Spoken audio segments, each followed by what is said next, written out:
Kanchipuram వకుడా silks నాణ్యత మా ప్రాధాన్యత. మదీనాగూడ, మియాపూర్, హైదరాబాద్ లో త్వరలో శుభారంభం. ఒక చిన్న సన్నివేశాన్ని వేస్తే వాటిని సంవత్సరం పైన ఈ రాష్ట్రంలో బ్యాన్ చేసిండు అధ్యక్ష. రవి ప్రకాశం జైల్లో పెట్టిండు, కృష్ణ మాదిగన్ జైల్లో పెట్టిండు, చాలా మంది జర్నలిస్టులు. ఇవాళ జైలుకు పోయిన అమ్మాయి కూడా ఎస్సీ ఎస్టీ కేసులు ఆ రోజు ఎస్సీలను అవమానించింది, జైలుకు పోయి వచ్చిన అమ్మాయి. ఎవరు జర్నలిస్ట్ అని నేను అడగదలుచుకున్న అధ్యక్ష, జర్నలిస్టులని వేదిక మీద నుంచి ఐఎన్పిఆర్ లేకపోతే డిఏవిపి ఆమోదించిన పత్రికలు, ప్రసార సాధనాలు, వాళ్ళు ఇచ్చే ఐడి కార్డులు ఉన్నోళ్ళు జర్నలిస్టులా? ఎవడు పడితే వాడు ఏదో ఒక ట్యూబ్ పెట్టుకొని మమ్మల్ని ఇష్ట రాజ్యంగా అధ్యక్ష. ప్రజా జీవితంలో ఉన్నాం కాబట్టి నిజంగా ఓపిక పడుతున్నాం అధ్యక్ష, రక్తం మరుగుతుంది. ఏంది భాష అది అధ్యక్ష? కుటుంబ సభ్యులను అంతేసి మాటలు అంటుంటే అసలు మీరు మనుషులా అని నేను వాళ్ళని అడగదలుచుకున్నా అధ్యక్ష. మీకు భార్య బిడ్డలు లేరా? తల్లిదండ్రులు లేరా? మీ అమ్మనో, నీ చెల్లినో, నీ భార్యనో ఈ రకంగా మాట్లాడితే నువ్వు ఇంతవా అని నేను అడుగుతున్న. ట్విట్టర్లో పెట్టినోని, అరెస్టును ఖండించినోని. నా భార్య నా బిడ్డను తిడితే నాకు నొప్పి అవుతుంది, కానీ నీకు ఒక ఆడపిల్లను అవమానిస్తుంటే నీకు నొప్పి కావా? ఏ సంస్కృతిలో ఉన్నారని నేను అడుగుతున్నా అధ్యక్ష. తోడుకలు తీస్తే అధ్యక్ష, ముఖ్యమంత్రిగా చెప్తున్న ఒక్కనొక్కని బట్టలు ప్రదేశం రోడ్డు మీద తిప్పిస్తా అధ్యక్ష. రాజకీయాల ప్రజా జీవితంలో ఉన్నది మేము. విమర్శించండి, విశ్లేషించండి, మా గురించి మాట్లాడండి. ఆడబిడ్డల గురించి, ఇంట్లో ఉన్న ఆడోళ్ళ గురించి మాట్లాడే సంస్కృతి ఎక్కడి నుంచి వచ్చింది అధ్యక్ష? తెలంగాణ సమాజం ఇదేనా? రజాకర్లకు, నిజాంలకు, భూస్వాములకు, పెత్తందారులకు వ్యతిరేకంగా పోరాటం చేసిన స్ఫూర్తి ఓ రామ్జీ గోండు, కొమరం భీమ్, ఓ చాకలి ఐలమ్మ, ఈ ప్రాంతంలో దొడ్డి కొమరయ్య, ఓ సర్దార్ సర్వాయి పాపన్న గౌడు ప్రాతినిధ్యం వహించిన ప్రాంతం ఇది అధ్యక్ష. ఇది ఒక చైతన్యమైన ప్రాంతం. ఈ చైతన్యమైన ప్రాంతంలో ఎదిరించి నిలబడ్డాడు మునగాడు. ఆధిపత్యాలకు వ్యతిరేకంగా నిలబడి కొట్లాడిన గడ్డ ఇది. ఈ సంస్కృతిని మొత్తం సర్వనాశనం చేసి ఒక విష సంస్కృతిని నోటికొచ్చింది మాట్లాడి వాటిని పోస్టు చేయించి ఏం పైశాచిక ఆనందం అని నేను అడుగుతున్నా అధ్యక్ష. వాళ్ళు తిట్టిన తిట్లకు నా పేరు తీసి మీ పేరు రాసుకోండాడా? మీకు అన్నం తినబుద్ధి అవుతుందో నేను చూస్తా. తెలంగాణ రాష్ట్ర ముఖ్యమంత్రి అయితే బలహీనం అయిపోయినట్ట అధ్యక్ష? అట్లా అనుకుంటుర్రా? ఓపిక పట్టిన అధ్యక్ష, నేను మర్యాదకుంటున్నా. మీకు ఎంతమంది ఉన్నారో తెలియదు, నాకు చికాకు వచ్చిందని తెలిస్తే లక్షలాది మంది పిల్లలు రోడ్డు మీదకి వచ్చి బట్టలు తీసుకొడతారు అధ్యక్ష, ఒక్కడినొక్కడిని. ఇంకా రేవంత్ రెడ్డి గారు భాష గురించి మాట్లాడినారు.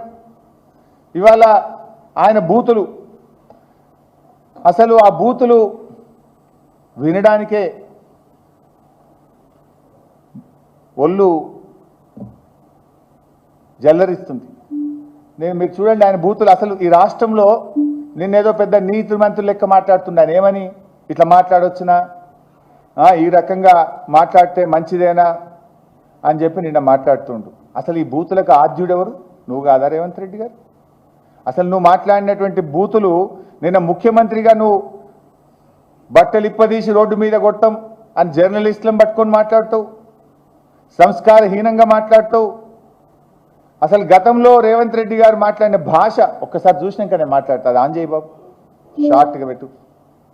ఈ సన్నాసి రండం అలాగే ఎర్ర గాల్చి పిల్లల మీద వాతలు పెడతాం. మీరు ఒక్కసారి చెప్పండి. నీ ముడ్డి మీద డ్రాయర్ కూడా ఉండదు, పీకడం మొదలు పెడితే బిడ్డ నడి బజార్లో ఉరి తీయాలన్నా, 100 మీటర్ల గోతి తీసి పాతి పెట్టాలన్నా, ఒక్కనొక్కని పండబెట్టి తొక్కి పేగులు తీసి మెడలేసుకొని ఊరేళ్ళు పంపిద్దాం.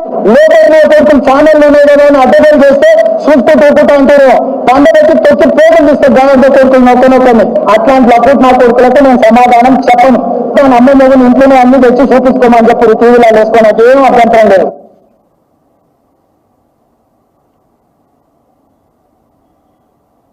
నెత్తి మీద కాలు పెట్టి తొక్కకపోతే గుండు కొట్టించుకుంటే అట్లనే నా కొడుకల్లారా రండి. అట్లనే తెలంగాణ ప్రజలు అడుగు పందుల అయ్యో అరే సన్నాసుడు కార్యకర్తలు వాళ్ళు పట్టుకొని వేప చెట్టు కట్టేసి లాగుల పొందలించి కొడతారని చెప్పి బోర్ల పక్కల పండబెట్టి తొక్కుతాం. వేముల వీరేశాన్ని నల్గొండ క్లాక్ టవర్ దగ్గర బట్టలు కలిసి పిర్రలు వాళ్ళ దగ్గర కొడితే ఎట్లా జవాబు చెప్పాలి? గట్లనే చెప్తాను. మూసిగేసుకొని వస్తే మూసుకో ఊడనికి బట్టలు గుడ్డలు ఊడదీసి కొట్టా అని చెప్తున్నాను.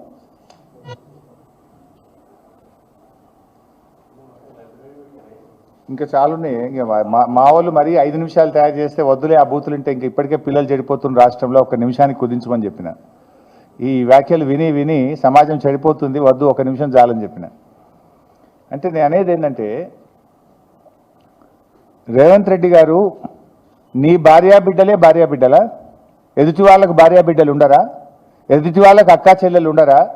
ఎదుటి వాళ్ళ కుటుంబ సభ్యులు ఉండరా? నీ దాకా వస్తే కానీ నొప్పి తెలియదా నీకు? నువ్వు గతంలో కేసీఆర్ గారిని పట్టుకొని కాల్చిపారేయాలని మాట్లాడినావు, ప్రగతి భవన్ నువ్వు పేల్చివేయాలని మాట్లాడినావు. ఇక నీ బూతులు ఆ నోట్తో నేను చెప్పలేను, ఆ బూతులు మాట్లాడితే నా నాలుక ఖరాబ్ అవుతుంది. కానీ అంత పచ్చి బూతులు మాట్లాడినావు నువ్వు. కానీ నిన్నేమంటున్నావు, ఇట్లా అంటారా అట్లా. మరి అప్పుడు గతంలో నువ్వు అసలు బాడీ షేమింగ్కు బ్రాండ్ అంబాసిడర్ నువ్వు కదా. కేటీఆర్ గారు కుమారుడు మైనర్ అబ్బాయి, పాపం ఆయన చదువుకునే ఒక స్కూలుకు వెళ్ళే విద్యార్థి, ఆ బాబుని ఆ పిల్లవాడిని పట్టుకొని కూడా నోటుకొచ్చినట్టు మాట్లాడినావు కదా.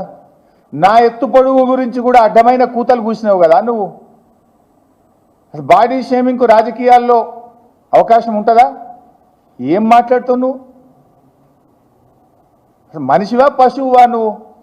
మనిషి అయితే అన్నం తినేటోడైతే ఇట్లా మాట్లాడింది నువ్వు, చెడగొట్టింది నువ్వు, రాజకీయాలను కలుషితం చేసింది నువ్వు, బూతులకు నిలయం చేసింది నువ్వు.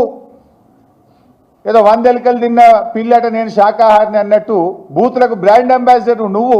ఇవాళ నీతి సూత్రాలు, నీతి వ్యాఖ్యలు నువ్వు వల్లిస్తే ఎట్లా రేవంత్ రెడ్డి గారు?